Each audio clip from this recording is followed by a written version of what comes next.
Jimmy K here, Metal Voice. Look at this. The Metal Voice shirts are now on sale. Just go to the video description to find out on how you can purchase one. Metal!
Welcome to the Metal Voice. It's that time of year again, Alan. The much anticipated top 10 list of 2018 here on the Metal Voice.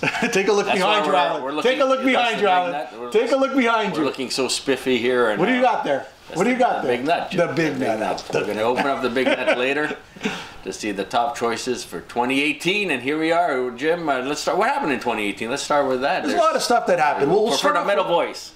Let's start with the Metal Voice. Okay, the Metal Voice. A lot of stuff. A lot of stuff. Yeah. I mean, exciting year here at the Metal Voice. You know, we had NAMM, we had the Hall of Heavy Metal History, we had Neil Turbin covering the Ride for Ronnie as well as Bowl for Ronnie. That's what it is. So some great stuff happening. Got to interview Jack Black. Jack Black, yes, very cool. The first Tenacious D. The first actor. Push. The first actor on the Metal Voice, right? Finished the Riot documentary. That was done and completed. Good job, Jim. And that's pretty much it. In Heavy Montreal, a lot of Canadian content this year in Heavy Montreal. Lee Aaron, Sword, Helix. Voivod. And that's pretty much it. And then we have the sad part about some untimely passings. A lot of people. You know, I had to write out a list, Alan. A huge list of all the people who passed away. The one that I regret, of course, they're all regrettable, but Chris Tangarides. We were supposed to line up some other interviews with him. We had a great time talking to him the first time. A true gentleman, tons and tons of stories, and going back to my catalogs at home, you see how many fantastic records he's produced over his lifespan. So rest in peace, Chris, along with Fast Eddie Clark. Fast Eddie Clark, oh my God. Another shocking. Yeah? Shocking. Who else you got on the list there? Oh my God, it doesn't Vinnie end. Paul? Vinnie Paul from Pantera. That was a surprise. Let me tell you, a lot of love for Vinnie Paul. Of course, we had Randy Rampage from Annihilator, some sad news, and the controversial Dave Holland from Judas Priest, he passed away too. Yeah. A lot of fans upset about that, and Jill Janis from Huntress. You know, a lot of people, a suicide. I think it was a suicide. Oh. A lot of sadness there. And you know, there you go. What are you gonna have? And there's a lot more passing aways, but those are the ones I meant the most to. 2018. Right? That's it. And so here we go. We're gonna go. That's it. And just to tell everybody, you know, as we give our top 10 list, we're gonna divide this show into 2 parts. Yeah, just like. And the battle for the Great Walnut right over there. There you go. Okay, it's gonna be divided in 2 parts. We're gonna go from 10 to 6. Each one of us, it's one of those years, each one of us will, you know, give our top 10, let's say. We're going to hear from Mr. Neil Turbin. We're going to hear from David Reese. We're going to hear from Charles Lavery. And our special guest this year will be Milwaukee Tom. Milwaukee Tom. So, let's start things off. Alan, do you want to start or do you want me to start? You go ahead, Jim.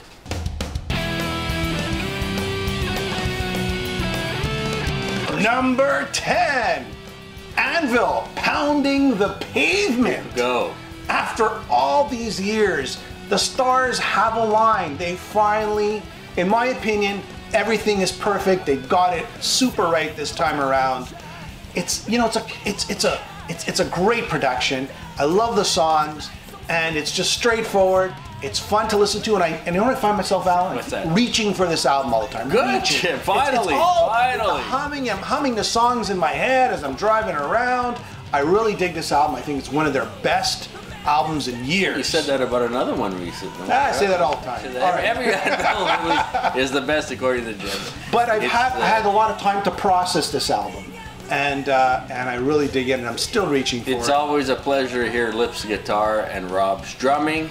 And they had a great live show when they came, and again, it's, you know, it's typical Anvil, man. It's what they've always done. If people are getting into them now, go back and check out the back catalog, because they've always done this. It's always been great guitars and great drums. So, and I think that's the key there. Great guitars, great drums, and I think this time around, the melody, they just really got it right in terms of the vocal melody, because it's really catchy. It's a nice mix of songs. They got a lot of stuff, as always, a lot of variation. Some stuff works. Some stuff maybe, like Nanook of the North, maybe not so much in my opinion. Nanook. I like it. But there you go. There's Anvil, and great to see him in the Metal Voice Top 10. So what do you got? So I'm reaching back to, Jim, I'm going to go back. There's a band that's been around for quite some time. I was lucky enough to see them open for UDO. UDO. And it's...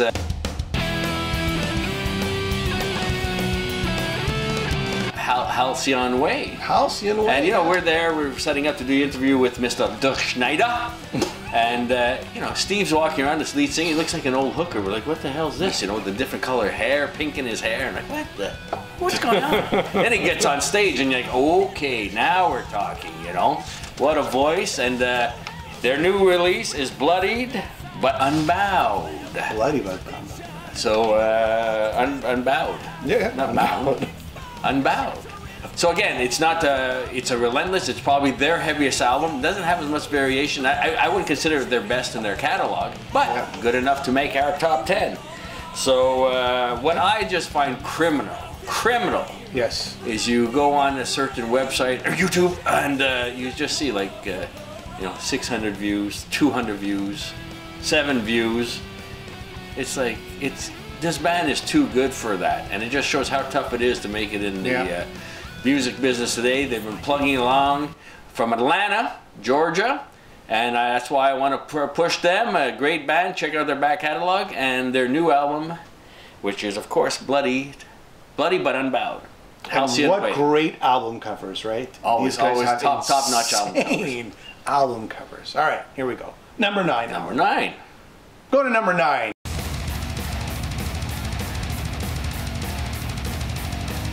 The one, the only, Ross the Boss by Bloodsworn.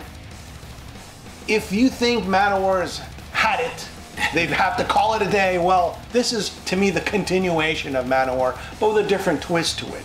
They're not drop-downing the tuning. Manowar, wow. Ross the Boss, it played such a huge role in Manowar, and now he's coming out with an incredible album. And of course, Mark Lopes, the singer, just taking it to another level. Just well-written songs. And again, I'm reaching for this album, you know. For so many months, so many weeks, I'm just reaching for this album, and it's just a great album. It's great fun. I've already talked about this. A great album to listen to. Is he the guy that Dee Snider was supposed to kick his butt and that was Crocus, Mark Storacci. No, when they got criticized, I think Dee Snider said that about a time and date for him to kick Ross's butt. Yeah, I don't know about that. Yeah. Anyways, all right. They're both from New York. There you go. Well, anyways, great album. Strongly support Ross the Boss, and I know he's touring the world, playing the huge festivals. So hats off to Ross the Boss by Bloodsworn. What do you got, Alan? Here's another band. Yep. Their 6th album, Canadian rockers. Yep.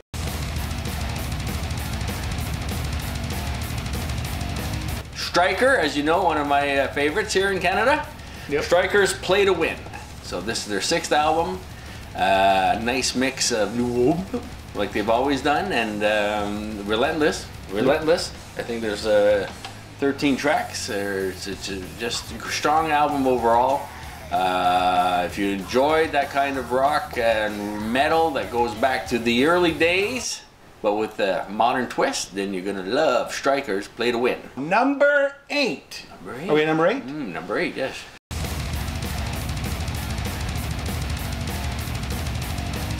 Number 8, the one, the only Riot 5, Armor of Light. This is, Alan, Thundersteel on steroids. Non-stop power metal. These guys keep doing it over and over and over. Always quality music when it comes to Riot or Riot 5. Just relentless. Relentless album.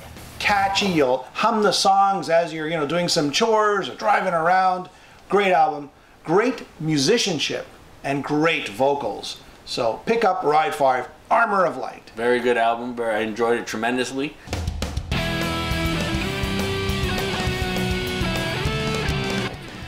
I'm going here with the Voodoo Circle, Raised on Rock and Roll. And if you listen to this album, it's kind of catchy, at the same time a little embarrassing because it's a little too Whitesnake-ish in spots. And basically I think this is the album Whitesnake should have released after 1987.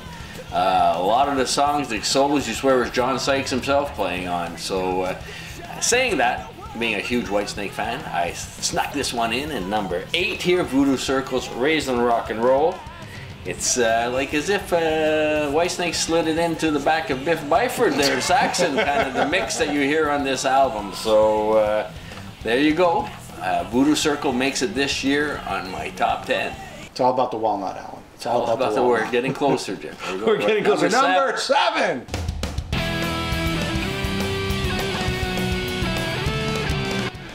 You know what? He's been gone for quite some time. The one, the only Mr. Matt Barlow. Ashes of Ares. Well of Souls. This album is brutal. Oh my gosh. Brutal album. Oh. This is the album Meister should have made, but didn't. And I don't know. Freddie Vidal's and Matt Barlow just do an incredible job. And it's really a grower. Jim, I started listening to it. I've never heard anything so intense in my life. It's intense. Literally, after 2 songs, I wanted to get up and punch the wall. It's brutal. I couldn't listen to it. It was brutal. It makes you violent. Unbelievably intense album. I think you have to do it in chunks. I think you have to listen to a song, go and meditate, have a nice cup of tea or something, come back, listen to another song. Yes, it's brutal. I have to say, I've never had an album affect me that way. It's brutal. That's unbelievable. Unbelievable. This guy and the vocals. Right when you thought, Barlow's been gone, you think his vocals would be weak. No, man, this guy's coming even stronger, screams, and he's just using, different parts of his voice, from the grunts to the high falsettos to just the nice, soulful singing, Anyways, for me, Ashes of Ares, Well of Souls, it's just a great album. Like a punch in the stomach. Punch in the stomach. Okay, and a punch in the head at the same time. We're going number 7 here now.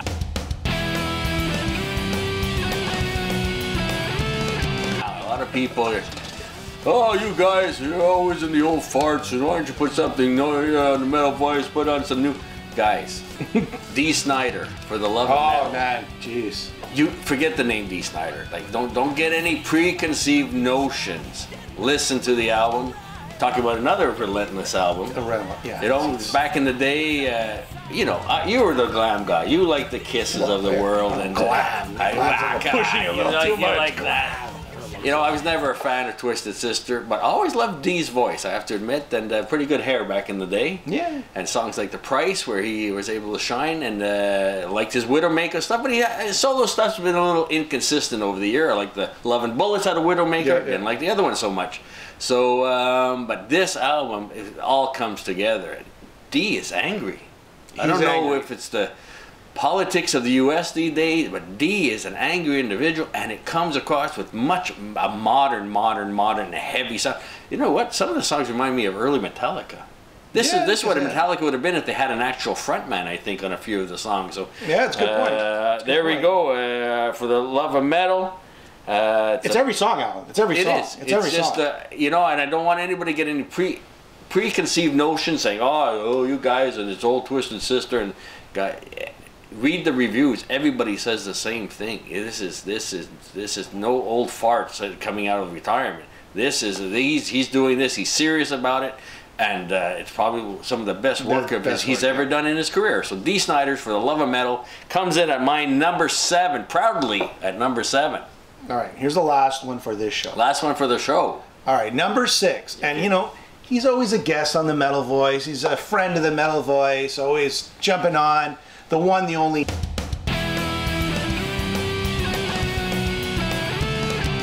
David Reese, A Resilient Heart. Oh my God, Alan. You know, the guy, he's out of Accept. He's out of Bonfire. He's done multiple projects. He's sung on so many albums. And here he comes years later, at something like 56, 57 years old. Probably one of the best albums in his career. It just blows my mind what a great singer he is and what a great songwriter he is. And he keeps coming back like Rocky. In Rocky 1, Rocky 2, Rocky 3, Rocky 4. This guy doesn't stop. And I had to put his album. I know it might sound biased, but it's a great album's a great album. Whoever, even if you did it, Alan, if you made a great album, Alan, I'd put it on number 6. But it was David Reese this time around. And so, what's funny, Sainted Sinners, his band almost made my top 10 as well. It's crazy. This guy's got so much talent. So anyway. Just a great year for David overall. So there we go. We're going to my number 6.